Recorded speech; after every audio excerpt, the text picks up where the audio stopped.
Madam, എനിക്കും ഇതൊന്ന് പഠിച്ചാൽ കൊള്ളാവുന്നുണ്ട് കേട്ടോ. പെയിന്റിങ്ങോ? അതെ, ഈ പ്രായത്തിൽ പഠിക്കാൻ പറ്റുമോ എനിക്ക്?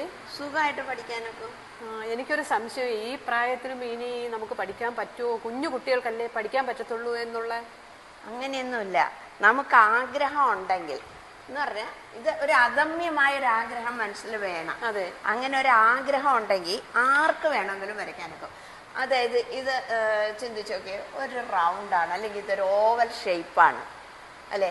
ഇതൊരു ഓവൽ ഷേപ്പാണ്, പിന്നെ ഒരു റാ ഷേപ്പ്, പിന്നെ ഒരു കണ്ണ്. അതിൻ്റെ കണ്ടോ ഇങ്ങനെ മൂക്കിൻ്റെ ഭാഗം. ഇത് എങ്ങനെയെന്ന് വെച്ചാൽ ഞാൻ ആദ്യം കുട്ടികൾക്ക് പേപ്പറിൽ വരച്ച് പഠിപ്പിക്കും. പക്ഷെ എനിക്ക് പേപ്പറിൽ പോലും എനിക്ക് ഒരു വര പോലും ഇടാൻ അറിയത്തില്ല. അതാ. പക്ഷെ ആഗ്രഹം ഉണ്ടല്ലോ. ആഗ്രഹമുണ്ട്. അപ്പൊ പിന്നെ നമ്മൾ ചെയ്ത് തുടങ്ങത്തില്ലേ? അത് ഞാൻ നിങ്ങൾക്ക് സ്റ്റെപ്പ് ബൈ സ്റ്റെപ്പായിട്ട് ഓരോ സ്റ്റെപ്പായിട്ട് നിങ്ങളെ പഠിപ്പിക്കും. അപ്പം അത് പെട്ടെന്ന് തന്നെ നിങ്ങൾക്ക് അത് പഠിക്കാനുള്ള കഴിവ് വരും.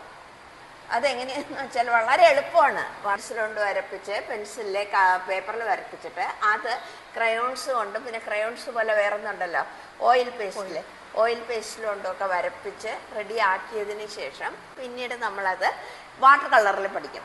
വാട്ടർ കളറിൽ പഠിച്ചതിന് ശേഷം പിന്നെ ക്യാൻവാസ് പെയിൻറ്റിങ്ങിൽ പഠിപ്പിക്കും. അപ്പോൾ നമ്മൾ ഓൾറെഡി പേപ്പറിൽ വരച്ച് പഠിച്ചതുകൊണ്ട് ഈസി ആയിട്ട് ഇതിൽ വരയ്ക്കാനും ഒക്കും. അപ്പോൾ എന്തായാലും മാഡം എനിക്കും തീർച്ചയായിട്ടും ഇതൊന്ന് പഠിക്കണം. തീർച്ചയായിട്ടും നമുക്ക് തുടങ്ങാം. ഉടനെ തന്നെ സ്റ്റാർട്ട് ചെയ്യാം. Okay ma'am.